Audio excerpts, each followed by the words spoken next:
Okay, my name is Marc de Venoge. I'm the Chief Financial Officer, and I was hired in October 9th of 1990. So I've been here a few years. It'll be 24 years this coming October because we're March 2014. And before I came to Surdna, I was on the audit team from a public accounting firm. So my actual experience goes back to about 1985 because I was a young senior accountant not long out of college, and the staffing person comes into the bullpen where all the accountants were, and they said, "Does anybody know what a private foundation is?" I reluctantly put up my hand and said, "Yeah, I do." So off I went. And the client was Surdna Foundation. And actually, even before that, maybe 1984, I was involved with the Julia Dyckman Andrus Memorial. They had a pension plan with the Johnny Andrus. So I worked on that pension plan. I first heard about John Andrus probably 1984. So that's roughly 30 years that I've been involved with the family. So I have, I would say, probably the broadest scope of individuals and organizations of the Andrus story, and it's pretty exciting. I mean, I think the individuals are really the most exciting thing, from John Andrus to the board members, which I can talk about. But anyway, so I was hired by Ed Skloot in October of 1990, and I was sort of recruited or identified by Fred Moon, who was the treasurer. And before Fred Moon, it was really John Andrus who was involved in professionalizing the foundation. So those are sort of my first contacts. And before John Andrus, it was Ed McGee. So those are the people that I dealt with. So anyway, I was hired in 1990. I was hired as a CFO. The endowment was about $280 million. And my main responsibility was dealing with the endowment. And 25% of my time was spent on dealing with the memorials. There was the Johnny Andrus Memorial, which is the old age home, and the children's home, Julia Dyckman Andrus Memorial, because the majority of Surdna's funding, almost 50% at that time, used to go to the homes. So I would go up there and I'd meet with the controllers and the presidents and figure out what the budget was, what the next quarter was. And I think early on, they were thinking it was time to cut back on their funding and see if they could operate on their own. So that's when I was hired, and that's what I've been doing. You seem to be in the right place, I'd like to say. You seem Yep. to be, this is a great. So, okay, tell me about the bottles. What are we looking at? Tell me about the bottles. Okay. Well, in 2003, the Johnny Andrus Memorial had its 50-year anniversary. And we cracked open the cornerstone that was placed there by Helen Benedict back in 1953. And in there were these really cool archival pieces. There was a gold pocket watch. There was a badge from when John Andrus was mayor of Hastings.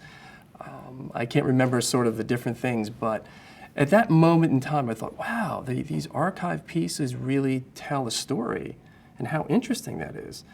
So I don't know, maybe about that time, 2004, 2005, I went into eBay, and I put in the name Peptinoids, which is the product that John Andrus made his early money with.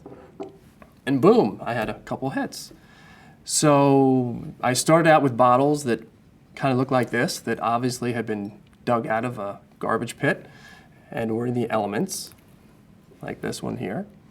And as the financial crisis sort of came upon us in 2008 and 2009, a lot of interesting things came online. And I was able to find bottles like this, clean bottles. I even found bottles that online that were from later in like 1940s and 50s that actually have peptinoids still in them. So that's a whole crazy bit of information right there.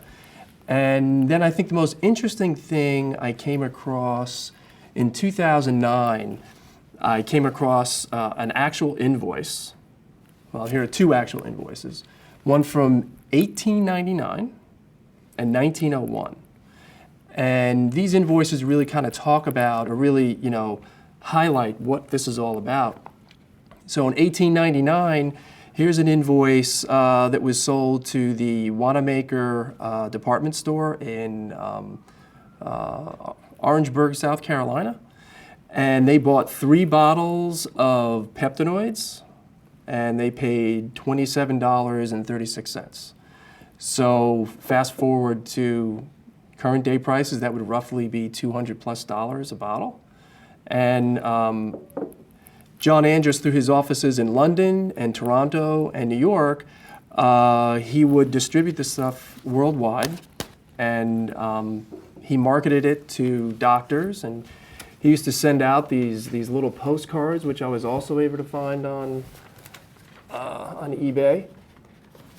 Not only was he was an entrepreneurial genius, he also was a marketer, and he would send little postcards like this to doctors' offices, and he would send out ink blotters. And you have to realize this is very early on. I mean, this is late 1800s, early 1900s. They came out with these booklets on medicine and diseases, and this is before FDA, and this is just information for the doctors. So he got all this information out to the doctors. He also had, sort of interesting things like this. He sort of talked about the country doctor and how important the country doctor was, and how he was a leader. And here's an angel and a doctor, and he's trying to keep the grim reaper away from the little baby. And if you think about New York, it's the turn of the early 1900s and the turn of the century. There were so many immigrants and people in New York that didn't have doctors, didn't have nurses. So what they would do is they'd walk into a pharmacy, and they'd say, "Can you help me?" And they would say, "Well, how about some peptinoids?" And they would take a shot of peptinoids, and they would feel better. And that's because it had some amazing ingredients. I'll talk about those. Does that sound reasonable? So if the original liquid peptinoids ingredients had pre-digested beef, milk, and wheat proteins. So number one, this is an altruistic product. So if you're consuming proteins, it's good for you. The second thing it had alcohol. It had 17.9% alcohol. So you consumed it. It's a nice little shot. Felt good. But the thing that was really interesting is that he had a product in there called pepsin. And pepsin is a pharmaceutical product that, when you ingest it, calms your stomach, and you're able to consume the beef proteins, and you actually feel good, and you actually are getting nourishment. So this would be prescribed to the babies, as you just saw in here, to adults, to everybody. And you actually got a modicum of improvement in your condition. Maybe it wasn't for a long time, but it really was something that you could do. So it was a very popular product. It sold for about, 50 or 60 decades, up until the early 60s, late 50s. And these bottles are from, the more modern era. And it was just a brilliant product. And then the other thing that was very interesting is on the invoice, you can see all the different types of peptinoids. You could have a creosote peptinoid. You could have a wine-flavored peptinoids. And then there was one little reference in here that said liquid peptinoids with coca. I thought, wow, isn't that interesting? So I would go to eBay and I'd put peptinoids coca. And nothing was popping up until one fateful day. And actually, I was able to find on eBay, this tiny little glassine is an Arlington Chemical Company Coca bottle. So this went up on eBay, and the first time it went up, it bid way, way high, and I backed off the bid, so I didn't do anything with it. And then roughly 2 months later, it popped up again, and I won the bid. It was probably $25, $30. And here it is. It says Coca, Arlington Chemical Company. And when you would order it with the Coca, I imagine, and I'm not positive, that you'd take the little cork bottle off here, and you'd put your Coca into the peptinoid bottle, and you'd shake it up, and there's your Coca. So this had to be early 1900s, early 1800s, because I don't think that was legal much later than. So it had similar origins as Coca-Cola. But anyway, I'd have to get back to pepsin. The interesting thing about John Andrus is that this pepsin was a main ingredient of peptinoids. And to get these peptinoids, you had to buy hog bellies. So for years, I never understood why the Chicago Mercantile had this hog belly, listing. Who wants hog bellies? I thought it was dog food. I didn't know what it was. But in reality, it's for harvesting pepsin from the linings of the hog bellies to get that product to put into whatever people use pepsin for. So today, when you see pepsin, that's really what it is. So it's pretty interesting. So anyway, that was my sort of exciting moments on eBay over the years, finding the coca. Oh, and another thing on here is if you go into drugstores and bodegas in New York, you have these little bottles of 5-hour energy. So if you look on here, back then John Andrews had that figured out. This is 1899. He had the phosphocaffeine compound. And here it is right here in an unopened bottle. And this was the 5-hour energy product of the day. And in here are little caffeine pills. And what you would do is you'd have your cup of tea and you'd knock in a few of those caffeine tablets and you'd stir it up and you took that back and you got your 5-hour jolt, just like we do today with the 5-hour energy. So John had this figured out pretty early on. He had this peptinoids figured out early on. But actually one of the very first things that he figured out when he was a young man, he was only in his late 20s, early 30s, he figured out how to make iron soluble in a digestible liquid. And he created a company called the New York Pharmaceutical Company, and the name of the firm was Reed, Carrick, and Andrus. And here's a bottle of some early peptinoids. This happens to be from San Francisco. Here's the pharmacist sticker on it. And he was interested in going to med school, so he was studying, med books, and apparently that's how he got into med school back then in the, sort of middle to late 1800s. And one of his professors gave him the challenge of how do you create iron, because there are so many anemic people and they can't digest and they can't get good nourishment. So he actually figured it out and he created, I have not been able to find this bottle on eBay. This is my holy grail. And this is probably 1880, something like that. So this one I haven't found yet, but I'm still looking, I'm hopeful. So that's sort of where the bottles came from and all the memorabilia. But I think the invoices really, without a doubt, document in detail exactly the products he had, the offices he had. He gave a 2% discount if you paid in 30 days.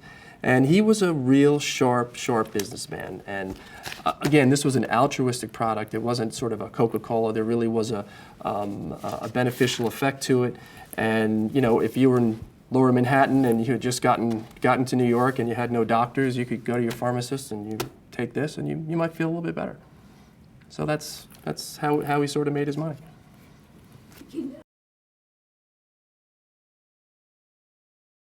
Right. Well, yeah. Let me do the bigger picture. The bigger picture is, excuse all my papers here, but there's just so much to the story. It's hard to keep it all contained. John was born in 1841. He died in 1934, so he's 93 years old when he died. And I think the story goes, and what I've read is that he basically worked almost every day of his life. From a young boy, even as a teenager, he was doing entrepreneurial things. He started reading Carrick, the company that I mentioned here, when he was 25 years old. So in 1866, he was already making pharmaceutical products, and this blue bottle that I showed you before with the soluble iron. And then I guess it wasn't until about 1890, when he was around 50, that he opened up the Arlington Chemical Company, which is the name on these bottles, and that was up in Yonkers. For many years, he had a place, in Manhattan, Lower Manhattan. But anyway, he was known as the multi-millionaire strap hanger. And the amazing thing about John is that during his lifetime and after his death, 45% of everything that he made has gone to philanthropy. So when he died in 1934, 45% of his estate went to the foundation. And during his lifetime, he was very generous as well, and supposedly gave away 45% of his income at that time as well. So it's just an amazing legacy. So John created this. He made a lot of money. He was basically a millionaire before he was the age of 30. And I mean, there's a great story about John when he was on break from college, spring break. He was born in upstate New York, and he went home, and there was a local farmer that had a bunch of sheep that had been killed over the winter by local wolves, and anyway, there were a bunch of carcasses in this guy's farm. And John Andrus, the hardworking, modest, entrepreneurial guy, went to the farmer and said, would you like me to clean up your property, and I'll get all these carcasses and I'll clean them all up for you? And the farmer was like, yeah, that'd be terrific. So he says, I'll do it, and what I want though is I want the wool off the sheep. So I'll clean them up, but you give me the wool for free. And the farmer thought, great, no problem. So what John knew and the farmer didn't know is that the Civil War was coming. So this is 1862, 1863, maybe a little earlier, and he knew that the demand for wool was just going through the roof. So he trimmed the fur off these sheep, he cleaned them up, did his part of the job, he trimmed the wool, he took the wool and sold it at a huge profit. And that's when he was, in college still. So it gives you an idea of, the hard work, thinking ahead, being entrepreneurial, and before he was 30 years old, supposedly he was a millionaire. So it's pretty staggering that he would figure those things out. And his whole life he had transactions like that. And why, was there... So just to talk about, this was early for him in his career, and he was an investor in many other enterprises as well. So this money ended up getting invested in real estate, mineral properties, timber properties, and two quick examples. He took a lot of this money and he invested in Northern California timber. And at about 1899, 1900, he and his partner owned almost 1 million acres of Northern California timber. And there was actually a timber camp called Westwood in the Redding, California area where they did a lot of cutting, because that's how you monetize that investment. And so that was one investment. He invested in some property in Minnesota, which ended up being downtown Minnesota many years later. Mineral properties in New Mexico, real estate in Florida. And then interestingly enough, he bought a lot of shoreline property in sort of the, I want to say Bayonne, New Jersey area. And again, thinking ahead like he did with the farmer and the fur and the sheep wool, he recognized that that would be a really good place for Standard Oil to put in a distillery, for oil to turn it into gas, because that was sort of the beginning of the oil boom and gasoline and transitioning away from coal. So he realized the dense population of New York, and he happened to be a teacher in New Jersey, prior to that. He bought this property. He did sell some of the property to them early on, but a big chunk of the property he held on. And I think he held, I can't remember, 20, 30 years, and finally sold it at a huge profit. So I think he would buy near and sell dear, or something was one of the lines that he had. So he was a very smart guy, very patient, and he really knew how to make money. But at the same time, remember how philanthropic he was. He's giving away. What was I was just remembering a quote that I think we used in the video, something about how the man who saves. Yeah. What was that? Yeah. Basically, he was also. He was a saver. He was a saver, which Yeah. is kind of amazing. Which is a kind of amazing. It is a kind of amazing. He really spent. He's very modest. He was very. He was very unconcerned about himself, and the main thing is he was a family man. I mean, it was all about the family. If he was around the family, he didn't really care. He never played golf. He never owned a car. He took care of his family. That was his primary thing, and that was the happiest moments for him. And actually, the video that you have of him carrying that little baby is just, priceless. He must be 80-something years old in that video, and he's just, carrying this little grandchild along, or great-grandchild. And it just gives you an indication of what he was. And just seeing that video, you can really visualize what the type person that he was. And so why, just in terms of, why do you think he wanted to give some of this away? Like, what you know, I- why not just keep it all? What's Yeah, I think he was ahead of his time, and you know, his father was a Methodist minister that could have had an influence on it. He went to Wesleyan University, that could have helped, although I think he was pretty well formed before he went to college. So I just don't know. But another amazing thing about him is that even in his death, before he died, he created trusts for his grandchildren. Okay, so imagine you have grandchildren and you want to put a trust together for the grandchildren. And the measurement life, the last person in the trust to die, when that person dies, the trust gets dispersed to all the heirs. So when he created this trust, that trust required that 45% of that trust goes to philanthropy. So John Andrus III, our chairman emeritus, who died not long ago, when he died, 55% of the assets went to all the descendants, and 45% came to Surdna. So Surdna got a check for $86 million from this trust set up by John Andrus back during his lifetime. So it just gives you an idea of how far-reaching his philanthropy is. That, you know, decades and decades later, Surdna's getting $86 million. And he sort of knew that, you know, things would be going well and Surdna would be clicking along. And, you know, we'll use the money well, and I think he'd be proud of that. So. Amazing. I'm gonna, well, actually, maybe I'll just build on that a little bit of, you know, what do you, there's some things you think he'd be most proud of, you know, what? Yeah, things he'd be most proud of. I think any successful organization is really a group of individuals. And from the very beginning, my connection with Surdna has just, you know, the people I've met have been terrific. And, you know, I'll mention them by name. I mean, the very first person I dealt with, I mentioned earlier, is Ed McGee. And he was sort of the guardian of Surdna Foundation in sort of the older way that you would manage a foundation.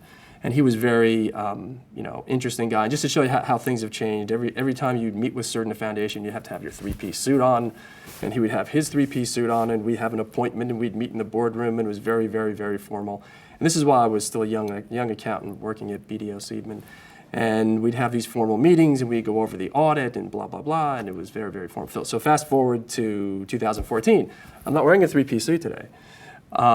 Because it's really, you know, about the content of the work and a more relaxed time to think through the connections and interconnectivity of grant making and the organization. So that's kind of how we've gone. But I just wanted to mention after Ed McGee, I worked very closely with Sam Thorpe, Judy Moon, John Andrus III, Peter Benedict, Fred Moon, Larry Griffith, Libby Andrus, Kit Davenport, Sandy Kaup, Edie Thorpe, and those were really the people that kind of the third generation folks that have pushed their ideas of philanthropy down successfully to fourth and fifth generation. And those particular people were just amazing. I mean, dealing with Sam Thorpe and Peter Benedict and Fred Moon, just really top people. And I think that the difference is this foundation, the board members understood that a foundation is a public trust. You know, they really weren't into spending the money on their little pet projects. They came in, they're uncompensated. They do have a board discretionary, you know, grant money that they are able to give away to, you know, some things, philanthropy at their homes. But for the most part, they are just, they're not compensated and they work hard. And all together in a room, they're really focused on the organization and letting, you know, people like Hooper Brooks and Ed Skloot, you know, do the programmatic work that they were meant to do. So that was really, really the difference, that you had these quality board members. And then really it was John Andrus in 1987, something like that, that decided, and this is when Ed McGee, I think, was not doing so well, to sort of professionalize the foundation. And I think at that time, the grant making was dogs and cats and unfocused, and so he, you know, let's professionalize. So they hired Ed Skloot, and Ed Skloot, I think, hired an IT guy and a receptionist, and I think I might have been the fourth hire because they realized we had to get money, you know, in control, and then Hooper Brooks was next. And then just real quick, the way the numbers went is kind of interesting. I was hired in October of 1990, and the endowment was $280 million. We had some great performance, and through the end of December, actually October of 2007, I can remember exactly, we went over $1 billion. And then 2008 came, and the endowment went down, down, down, down. The lowest point was we were down to $629 million in March of 2009. And we stuck to our guns, and we rebalanced, and we kept our portfolio disciplined, and we bounced right back up. And then in December of 2013, we are $997 million. So let's call it $1 billion.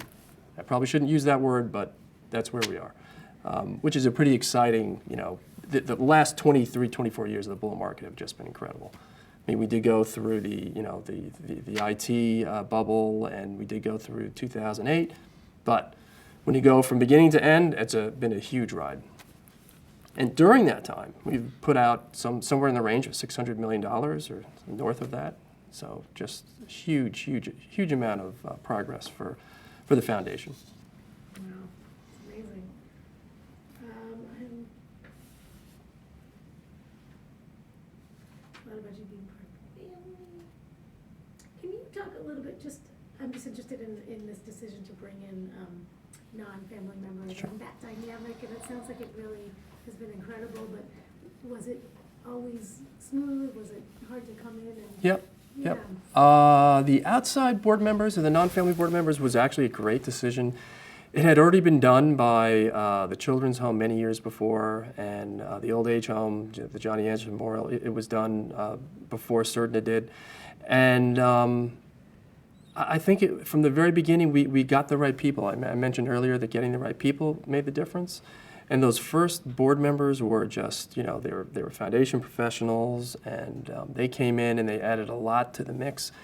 And I think what happens is when you have another person at the table that is not self-interested, that is really there for the grant making, it just raises the bar for everybody.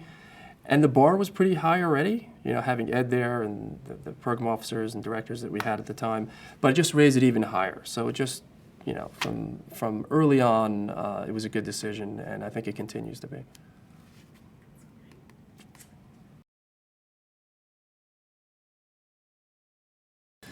Okay, I've been referred to as an Andrus cousin, and I'm just, floored by that and honored by that. And I often talk about being invited to John Andrus's 100th birthday. And there was a little article that was written about John's 100th birthday in Cambridge Associates Perspectives. And I got an invitation in the mail, and I opened up the letter, and it was an invitation from John Andrus to be at his centennial birthday party, which was just, I was so, impressed that I was invited to his birthday party. So I fly out to Minneapolis, and I walk into the Wood Hill Country Club, and they have these little place cards there, and there's a place card for Marc de Venoge, and I pick it up and flip it over and look at the number, and it says number 1. Number 1? Okay. So I'm sitting at table number 1. So I'm like, wow. So I go to table number 1, and there were 10 people there, and it's John's table. So not only did John invite me, I flew out to Minneapolis, and he puts me right at his table. And not only was it at his table, I was one person away from John. And this was mostly his friends and family, and they're probably thinking, who is this strange man sitting next to John or so close to John? And next to John was John Hawkins, who was a Surdna board member, and I think very close to John Andrus. And I was sitting right next to John Hawkins. And then to make it even further over the top, John Andrus at 100 years old, he comes out, he takes a chair out to the middle of the dance floor, and he has a little microphone. And he, starts, welcoming his guests, and he said that there are 2 guests I want to particularly thank for being here. And he thanked me, and he thanked Libby Andrus's college roommate, saying that we had traveled the furthest distance, and we were, esteemed guest of his 100th birthday. So that was just incredible. So I got to take my picture with him, and we talked about, in this article, we talked about endowment management and that's a whole other topic I can talk about in performance. But that was really the highlight of my career, just being invited and recently being called a cousin. So. Amazing. Just because you have such a great overview of the family and family history, can I have you sort of outline a little bit of the family history in terms of the descendants? I mean, it's unbelievable. Like Sure. 420 descendants. Yeah, okay. John Andrus was a family man, as I said. He had 9 children. I think one child died as a young, maybe 1 or 2 year old child, which was not uncommon that time of the world. So he had 8 children, and the mathematics are pretty clear. You can get down to 420 in 3-4 generations. And there are different branches, and I think we're pretty well represented from most of the branches across the 8 children that did have families.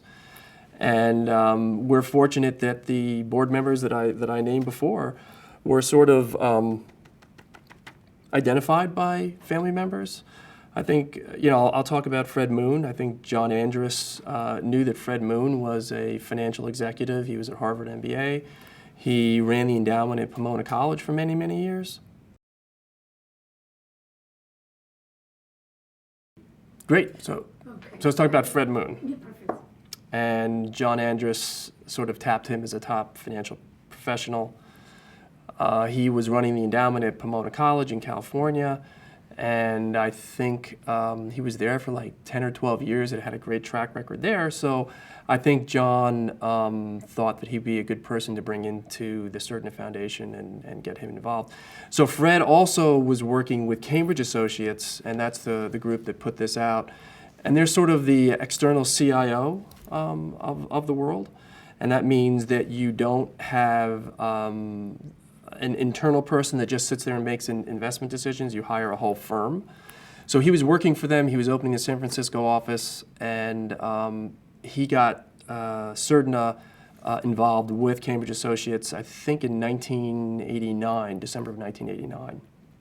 So when I came in October of 1990, it was a brand new relationship, and sort of half my job was managing that relationship and finding new investment managers and sort of shepherding everybody and having them follow the portfolio discipline that the board and investment committee had approved. So Fred really set that all up, and he was a great mentor, a brilliant guy. Enjoyed working with him. But the interesting thing was they had asked me, or they had asked BDO Seidman, the accounting firm, to prepare a job description for a CFO for Surdna Foundation. So of course I was the manager on the account, and they came to me and they said, you have to write this job description. Okay, so I write out the job description, bring it to the partner, and the partner reads it and says, this sounds an awful lot like you. And I said, no, there's just no way I'm going to work for a 3-person office, because at the time they had a part-time receptionist, part-time grant maker, and that was it. They had a lot of money, but they didn't have any organization. So I think 6 months went by, and the partner had said to me, you really should just, as a courtesy, send your resume to Fred Moon. So I sent it out to Fred Moon, and he was working in a law firm at that moment, Pillsbury Sutro or something along those lines. Anyway, he got the resume, and he said, he emailed me right back, or he faxed me right back at that time, and he said, I'm so happy you sent this. Would you consider, applying for the job? And I didn't know what to say, so I went to the partner. I said, look, he wants me to apply to this job. I don't want to apply for this job. It's just little nothing. I'm going to work for a GM subsidiary or something, or I'm going to work for some huge nonprofit. I'm not going to work for a little rinky-dink foundation. So the partner said to me, you really have to do this as a courtesy, because they are your client, and as a courtesy, you need to do it. So on a lunch break, I walked over to, where was that? Oh, they were on 6th Avenue at the time. The original office was on Park Avenue, and then when Ed was hired, he relocated the office to 6th Avenue, 1155 6th Avenue. And I went over there on my lunch break, and I sat down, and I had a 12:30 meeting with Ed Skloot. And the clock was ticking. So it's, 12:40, 12:45, 12:50.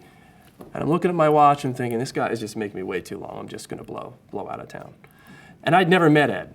I mean, I talked to him on the phone, doing the audit, but I had never met Ed. So I'm just about to walk out of the office, and this man comes bounding out into the lobby. He says, "Oh, I'm so sorry to make you wait. Oh, come on in, come in." So I went in to have this interview with Ed, and he was just so dynamic and interesting, and I just was floored. I'd never met anybody like Ed. And he knew from interviewing me that I had previously wanted to be involved in forestry, and I wanted to be a forest ranger. I ended up being an accountant for economic reasons, whatever. Always interested in the environment. And finally, Ed just said, come work at Surdna Foundation. Come work at Surdna Foundation. I'm just telling you, everyone, how wonderful you are, Ed. Thanks. So Ed really convinced me that this was the place to come, that, you're going to manage the endowment. But the real kicker, besides him being such a motivating guy, is he said you can manage the timber properties. Because Surdna, at the time, actually owned 70,000 acres of Northern California timber. I mean, owned it directly. So 70,000 acres, that was just like, wow, that was, fabulous. So I joined Surdna Foundation, and what wasn't really said as clearly as I understand it now, we were a startup. We were a complete startup. We had no benefits. We had no employee, plans of any sort. And Ed and I basically started the whole thing from scratch. And it was exciting. Hooper was one of the first hires from there. Anna Kamide, I think was her name, and then Debbie Visser. So we built the program out from the investment side with Fred, the investment side with Fred, and the program side with Fred and Ed. And between those two, it just has been, an amazing ride. I mean, they've really done the endowment has done well, programs have done well. On the endowment side, just to give you an idea, this is a report that's prepared by Cambridge Associates as of December 31st, 2013. And if you look back, if you look at the annualized trailing 10-year returns for the foundation, on average, in each of the last 10 years, and this includes, the debacle in 2008, 2009, Surdna did 8.5%. Now, we were supposed to have only made 6.3%, because that was our benchmark. So we exceeded the benchmark by 2.2%. So if you apply 2.2% to $1 billion, that's an extra $22 million a year. So it's amazing performance. And due to the setup originally from Cambridge and Fred Moon, and following that discipline all the way through. So tell us about the painting. The painting, yeah. Well, on eBay, you basically put in the name of what you're looking for, whether it's peptinoids or Arlington Chemical Company or Pepsin, and you get these hits of different informations. And I was telling you earlier that John Andrus would put out books on medicine, and he'd put out little flyers on doctors and little pictures and little swag that he would give to the doctors. And one of the little items of swag or gifts that he would give was an oil painting, sort of a fake oil painting, of a doctor, and he's giving peptinoids to a child, and it was in this kind of ratty gold frame. It had to have been from the early 1900s, and just was in terrible condition. But it was peptinoids, and it involved the Arlington Chemical Company. So I thought, wow, I'm going to bid on this. And the amazing thing about all these bottles is that no one ever bid against me.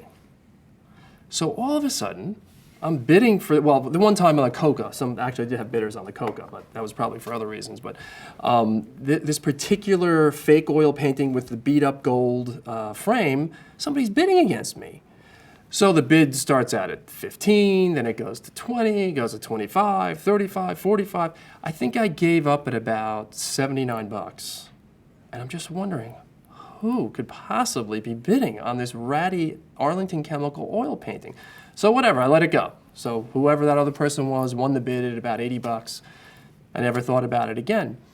So I happened to be at Edie Thorpe's house in Wayzata, Michigan, when John Andrus, there was a wake and funeral for John, and we were at her house after that, and I was telling the story how who could possibly want John Andrus material, and Kelly, who is Thomas Kelly's wife, and Thomas Kelly is the son of Elizabeth Andrus, who is John Andrus III's daughter. I know that's quite a connection there. She goes, "Is it like really ugly and dusty? And it's like a picture of this doctor?" And I go, yeah, that's it. He goes, that was my husband Thomas that was bidding against you. Thomas, get over here. So Thomas comes over and he says, "Were you bidding on this horribly ugly, oil painting?" And it was Thomas. So Thomas Kelly / Andrus was the one who was a young entrepreneur in New York at this point, bidding against me, and he won it. So anyway, Kelly, his wife, says, "If you wouldn't mind, can you please take it from him? Because he hung it in our bathroom, and I hate it. Can you please take it?" So I said, "Sure," but I still haven't gotten it. So. Nice. Well, I have sort of a very general, broad question, but it might. Okay, so you know a lot about the family history, and there's all these artifacts, and can you talk a little bit about the time period that you've been here and what is important to remember and what's happening now that you want to Yeah. preserve? It's sort of interesting. Hooper Brooks was talking about this trip that we made up to Maine, and it kind of parallels with what's going on today. Today we try to do a lot of cross-programmatic work, and environment has always been part of it. Arts has always been a part of it. Sort of community revitalization and strong local economies has always been a part of it. And the fact that we weren't, siloed back then and today, and it's actually in our mission, to sort of be cross-programmatic and sustainable. So when we went to Maine, the interesting thing was, we were actually on a boat with lobstermen, because they were the local community, using information that came from sort of the intellectuals in that community. We were dealing with, sort of state and government regulations. And what we were actually doing and what we were funding is we were getting the lobstermen to notch the tails of the female lobsters that were egg-bearing lobsters. Because if you let them continue, the growth in lobster eggs and babies just grows exponentially with the number of years that the lobster is productive. So all the lobsters and stakeholders got together, the intellectuals, the community, the state, and they said, "Okay, everybody, we're going to notch the tails of these females, and when you get a notched tail lobster, throw it back in." And they did that. So there's a big boom in lobster, harvests, and then we were involved on that same trip with Haystack, which was a local art community, and on that trip we had Ed, we had Hooper, we had Libby Andrus, myself, and Ellen Rudolph. So we had the art angle, because we were at Haystack. We had the community development. We had the state and local regulations, and it was just sort of an example of how very early on we were doing that, and that's what we're trying to do today. I think when board members are most proud about is when we've convened groups of grant makers, and it'll involve strong local economies, thriving cultures, and sustainable environment all at the same time. So it's a synergistic way that we've been working.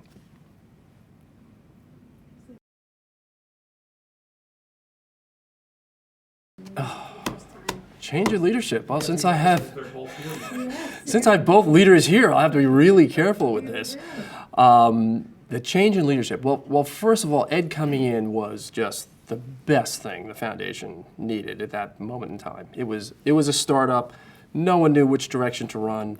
Ed sort of, I think Hooper earlier said something about herding cats. I mean, that's basically what Ed did. He sat down with the board and he talked about, what interested them, where we had funding opportunities. He brought in experts, And it was a real sprint. I mean, the first 5 years that I was working at Surdna and Ed was working at Surdna, I mean, we were just running fast. And as I said early on, we were sort of doing this sort of cross-programmatic ideas and stakeholders and sustainable forestry and biodiversity and anti-sprawl, and just the ideas just kept coming and coming and coming. And Ed was this sort of, thoroughbred, charging down the track, and it was very exciting. It was very motivating, and I think the board was very pleased with that. Fast forward 17 years, Ed, something like that. Ed had been here many years, and I think the foundation was at a different moment in time. And the change in leadership was in 2007, and I hope Phil doesn't mind this analogy, and I think I've run it past him before, but I'll say it again. To use that sort of horse analogy, whereas Ed is this thoroughbred charging down the track, Phil was more of a Clydesdale, sort of keeping pace with what was created, and he just kind of clipped along, and he's done a great job at that. He sort of pulled together the threads that Surdna was, and he wove it into a new mission that talks about the cross-programmatic ideas and arts and thriving cultures and strong local economies and sustainable environment. And it's really been a very smooth transition because it was a very different organization that Phil came into than what Ed came into. Ed really had to go fast because this board wanted him to move fast, and he did. And he'll tell you himself, I'm sure, I hope. So that's probably the transitions have been great, and the board have been very,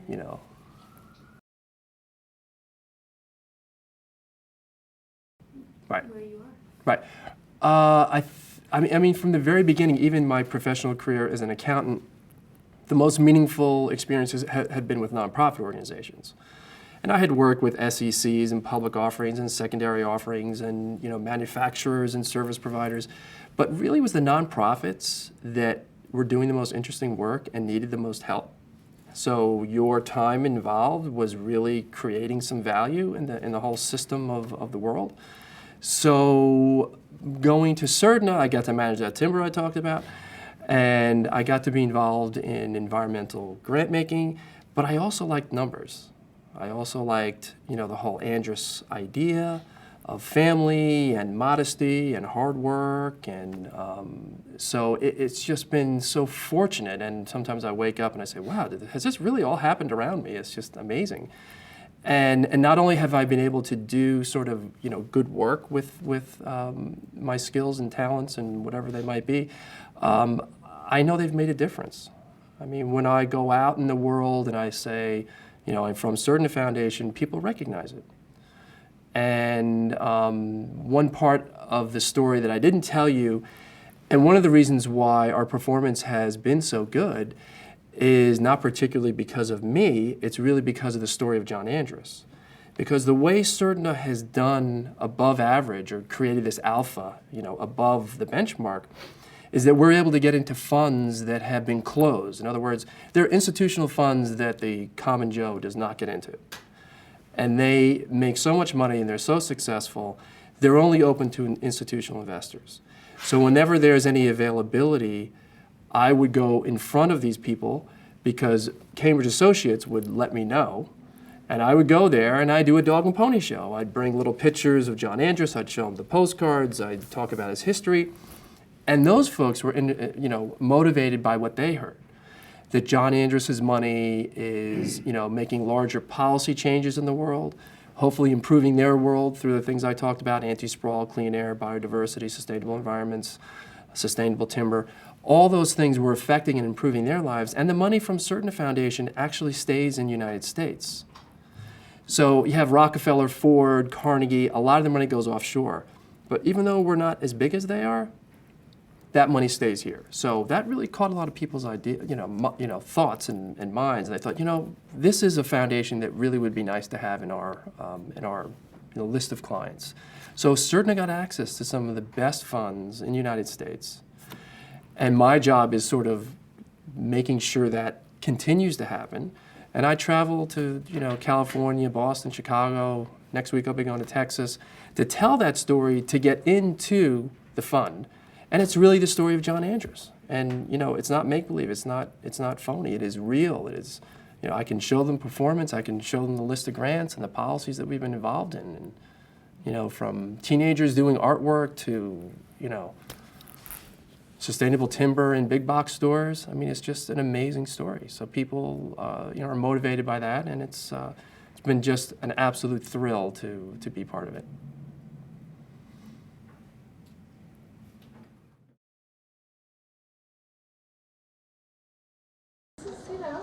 They're amazing.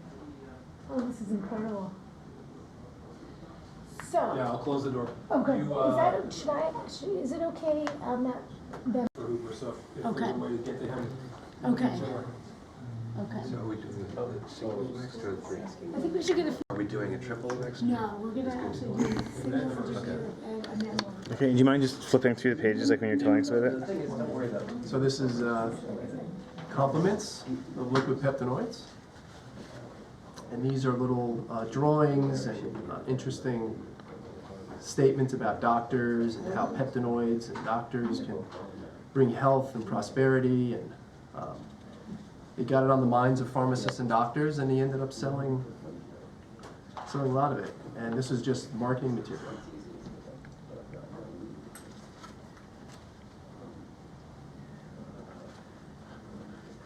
Great, pretty great. And then this is, you should probably get a shot just of this other, of the invoice. Yeah, okay, yeah, definitely. What's that? Yes, yes. So let's see, because I was not Do you able want me to. to take it out of the package? No, I can see it okay. This is from 1901. Okay, I see that. Wow. And Can you kind of point at some of the line items? What's that? Can you like just gesture with your finger at some of the line items for me? Here, Let's see. here is, this is from 1901, and basically shows their offices, Toronto, London.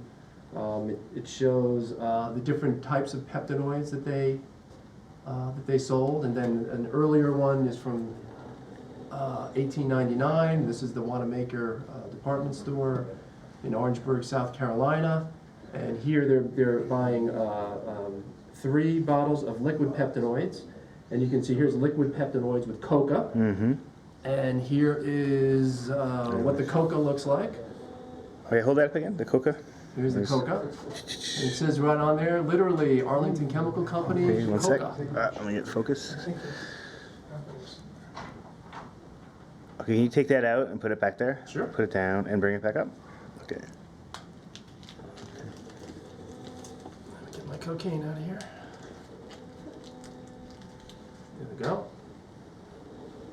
I don't know if you can see that, but it says coca right on there. Hang on. Okay, can you spin it a little? I see CO. Maybe if you rotate it, that will. Okay, great. And it actually says Arlington Chemical Company, and it's got a little cork on the top. Great. Okay.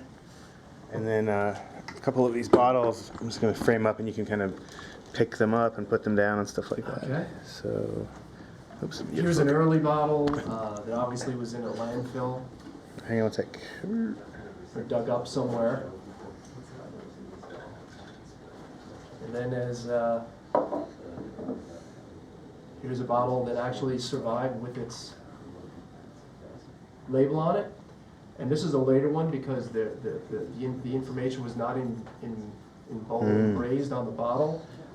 Most of the other bottles have, says right here, peptinoids. Well, can I see that one? Arlington Chemical Company. All right, hang on one sec. Let me catch up to that because that's cool. Okay, great. And that is basically. I'm sorry, can you hold that up for one sec? Can you do that, rotate it away, and then rotate it right to the lens? So tilt it towards the ceiling, so the words are at the ceiling, and then rotate it back to the camera. Great, perfect. Okay, cool. And then And, here is the phosphocaffeine in the original box. And you can see there are little pellets of caffeine that you put in your tea and you get your 5-hour energy.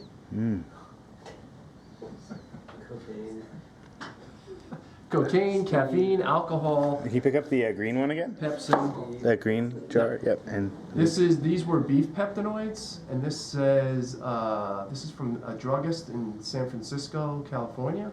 It says French chalk. I don't know what that means exactly, but this was a different product. This was not liquid peptinoids. This was a powder, and you would add it to your tea or your milk, and that's pretty early on because this was done by Reed and Carrick. This was made in downtown Manhattan, and it's empty, but this was a recent find.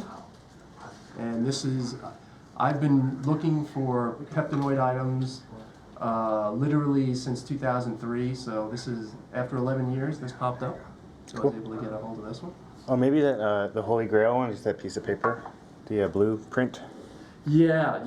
Clear This is there. the one I have not been able to find. This is, Oops, rotate it to me a bit. It has some glare. There we go. Great, thanks. this is one of the very early bottles of elixir lactopeptine that had the iron-soluble ingredients in it that was made by the New York Pharmaceutical Company. And this is one of the first companies that John Andrus had created back when he was, in his early 30s. But this one I've never been able to find. So if you see it on eBay, don't bid. I don't want it. This All one's right. got the writing and the label. Yeah, great. This one's in the original box. Nice. This one obviously has been outdoors for many years. This one as well. These are the only ones I was finding early on, and then my quality, has gone up since then. Here's a smaller bottle. This is from the later. Mark, I'm gonna interrupt you. Yeah. We're gonna do more of that at the end if Okay. we need to, because we only have Ed and Okay.